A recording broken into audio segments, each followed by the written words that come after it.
qui prépare, toi tu te reposes, tu es au petit soin, ta mère te fait les massages et tout. Mais quand tu arrives en Occident, que tu n'as personne, mon frère, c'est vrai, tu vas lire en fait tu lis le carrément comme on dit au Cameroun là.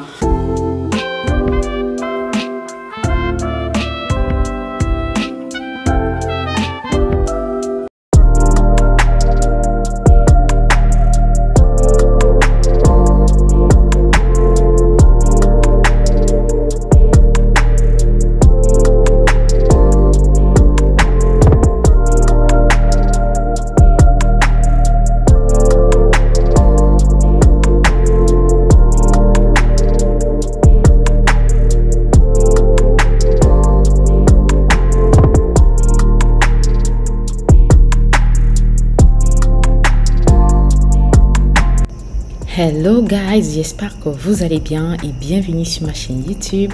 On se reprend aujourd'hui pour une nouvelle vidéo qui est une morning routine. Alors moi, lorsque je me lève le matin, avant toute chose, je vais entrer dans la présence du Seigneur. Dépendamment des jours, je peux décider soit de lire la Bible, de faire de l'adoration ou alors voilà, de juste prier. Donc spécialement pour ce matin-là, j'avais juste envie d'écouter de la louange, de l'adoration. Vous savez, dans le monde, à chaque instant, quelque part, il y a des personnes qui décèdent, soit qui font des accidents graves.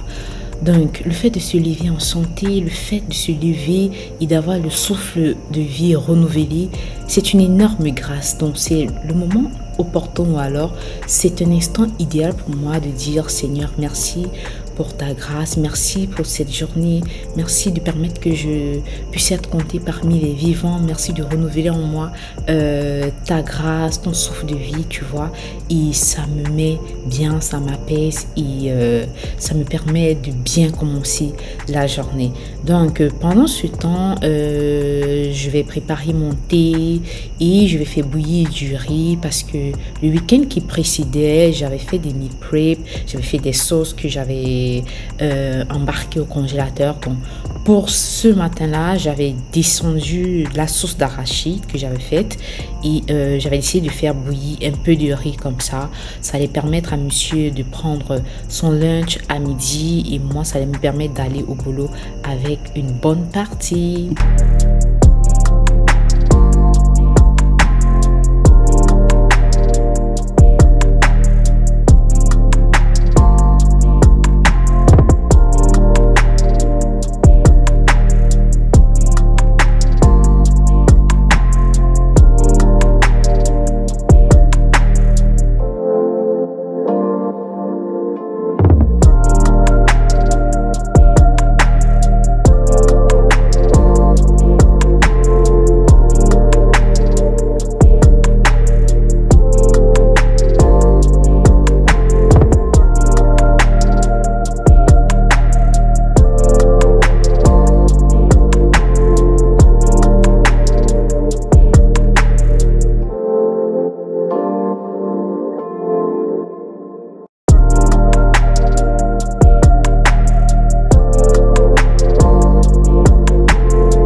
Donc, une fois que mon riz était au feu, j'ai décidé de préparer mes vêtements comme ça que j'allais faire repasser.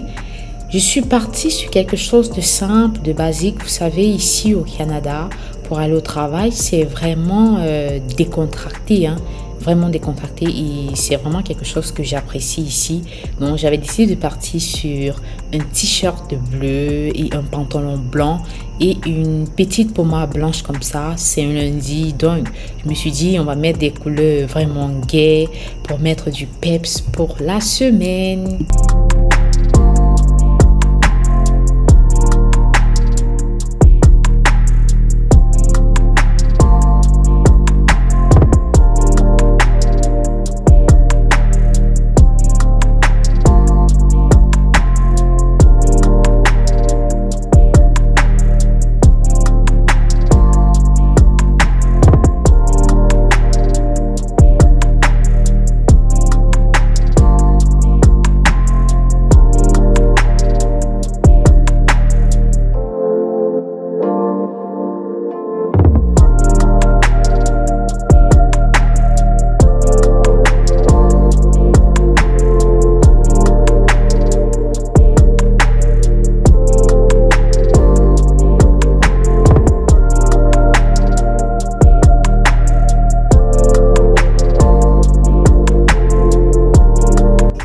Une fois que le repassage était terminé, je vais passer à l'enfilage des lacets de mes chaussures. C'est vrai que moi, je n'aime pas trop faire ça. Habituellement, c'est mon mari qui m'aide à le faire. Mais bon, il était 5h et quelques. Je me suis dit, vas-y, tu vas pas réveiller monsieur pour ça. Tu vas te débrouiller comme une grande fille, là. Bon, une fois que ça sera fait, je vais apprêter mon linge, je vais préparer mon sac et ça sera go pour la douche.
Il est presque 5h30. Moi, je suis vraiment dans le rush là. Mais avant ça, je vais mettre mon gommage un peu sur le visage parce que ça fait presque 2 semaines que je n'ai pas pu le mettre. Bon, c'est vrai que dimanche dernier, je n'ai pas posté de vidéo. Et bien entendu, par respect pour vous, je ne peux pas juste débarquer comme ça et continuer comme si de rien n'était. Parce que je pense que vous méritez quand même que je vous dise un peu ce qui se passait, pourquoi est-ce que je n'ai pas posté de vidéo et tout. Désolée, j'ai été coupée tout à l'heure. Donc, c'est vrai que là, je suis déjà presque prête. Donc, je faisais comprendre que dimanche passé, je n'avais pas publié parce que j'étais vraiment dans un état un peu dépressif. Ouais. Je dois avouer que je faisais face à une charge mentale et c'était vraiment compliqué pour moi. Et donc, moi, ma plus grosse difficulté depuis que je suis arrivée ici, et c'est une chose que je vis très mal, c'est vraiment l'absence de ma famille, l'absence de ma mère. Enfin, ma mère me manque, mon frère, mes soeurs, et ça commence à jouer énormément sur moi, mentalement, comme psychologiquement et tout. Je sais que dans la communauté africaine, qu'est-ce que j'ai fait? Je sais que dans la communauté africaine, la charge mentale, la notion de charge mentale, dépression, c'est encore un sujet qui reste un peu tabou. Ouais, ou alors c'est encore un sujet qui est presque banalisé. Normal, chose que je comprends parce que la vérité c'est que quand tu es au bled par exemple, tu n'as pas le temps d'être dépressif en fait. Tu n'as pas le temps de faire face à la charge mentale parce que bien évidemment tu es entouré, tu as la famille, tu as des cousines, tu as des soeurs, vous avez le temps de faire des sorties ensemble, d'organiser des fêtes ensemble, d'aller aux congrès familiaux. Ce qui fait que tu n'as pas le temps de tomber dans la dépression, tu n'as pas le temps de te stresser parce que justement, toutes ces rencontres entre vous te permettent voilà, de te ressourcer. La présence de ta famille, de profiter avec eux, de passer des moments avec ta famille et tout, ça te permet toi de te ressourcer et de ne pas sentir cette charge mentale. Donc voilà pourquoi lorsqu'on va dire dépression et tout, ça reste un mythe. Parce que moi également la première, quand j'étais encore en Afrique et tout, je me disais ah vas-y la charge mentale c'est une histoire des blancs, c'est une histoire des occidentaux et tout. Mais il faut être dans un pays étranger où tu n'as pas de famille, où tu n'as personne, ou bon pas personne, mais où tu n'as pas de famille, où tu n'as pas de proches avec qui passer des moments pour véritablement comprendre cette notion de charge mentale, tu vois. Et c'est clair que c'est vraiment compliqué parce que si tu ne sais pas bien gérer ou alors si tu ne t'informes pas sur comment gérer cette charge mentale-là, assurément tu vas tomber dans un état vraiment de burn-out quoi. Et là ça sera vraiment compliqué, tu comprends. Donc c'est pour ça que franchement dimanche passé j'arrivais pas, c'est à dire que dans mon cerveau c'était comme blackout total. Je parvenais, ma tête voulait une chose et mon corps en voulait une autre. Mon corps m'avait carrément lâché. C'est-à-dire ma tête voulait quelque chose, mais mon corps me disait stop. Mon corps me disait carrément stop. Parce que entre le travail, la maison, la vie de maman et tout, carrément c'est vraiment difficile quoi. C'est vraiment compliqué. À un moment donné, comment dirais-je, c'est vrai que tu rentres dans ta routine de tous les jours. Tu sais qu'après si je fais ça, après si je fais ça, nanani, nanana. Mais à un moment donné, surtout que je dois avouer que ces temps, j'ai pas pris le temps pour moi, j'ai pas pris le temps, je me reposais pas réellement et tout. Donc à un moment donné, c'est clair que mon corps il dit attends, tu crois que tu es quoi en fait? Tu crois que tu es un robot? Donc c'est clair qu'à un moment donné, là, ton corps il dit stop.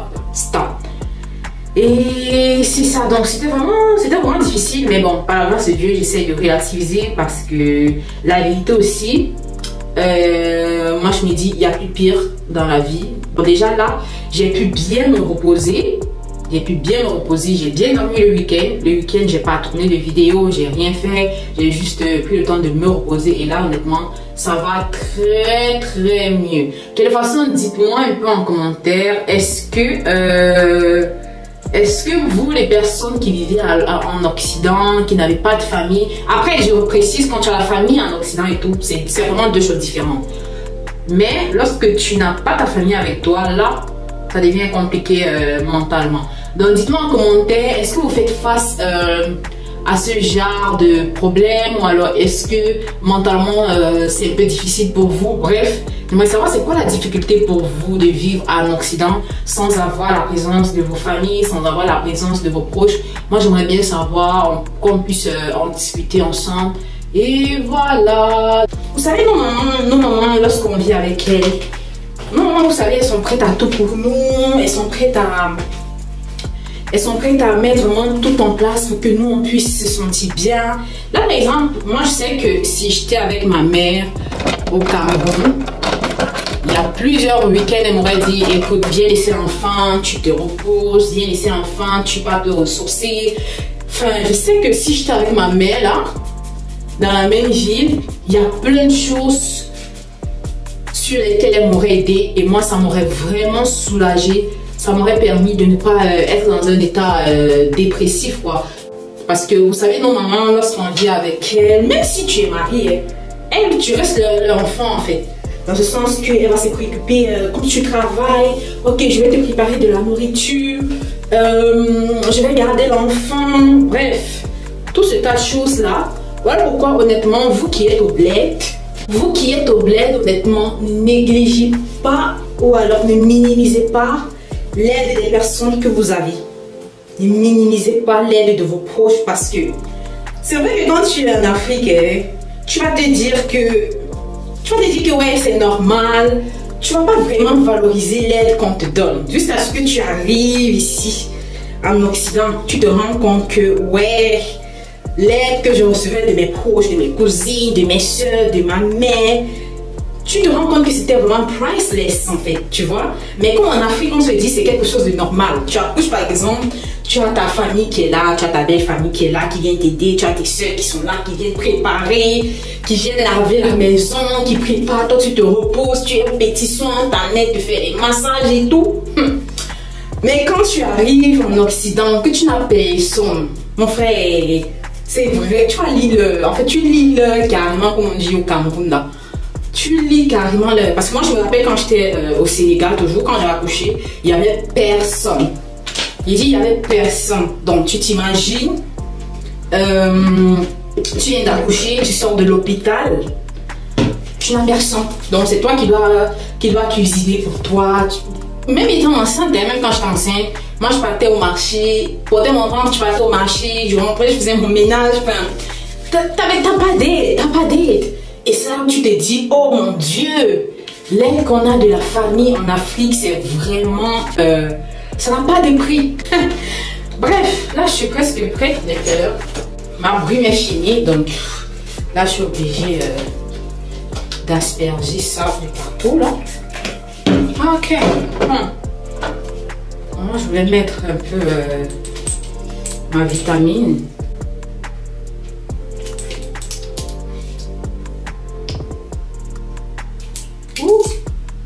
Je crois que là, il faut que je parte pour pas arriver en retard. Bon, qu'est-ce que j'ai oublié? Je mets ma crème à main. Oui, moi je vais mettre ma crème pour les mains. C'est presque fini. Honnêtement, il me faut vraiment faire un reset de ma skincare parce que là, ça va carrément en cacahuète là. Bon, porte les chaussures et let's go!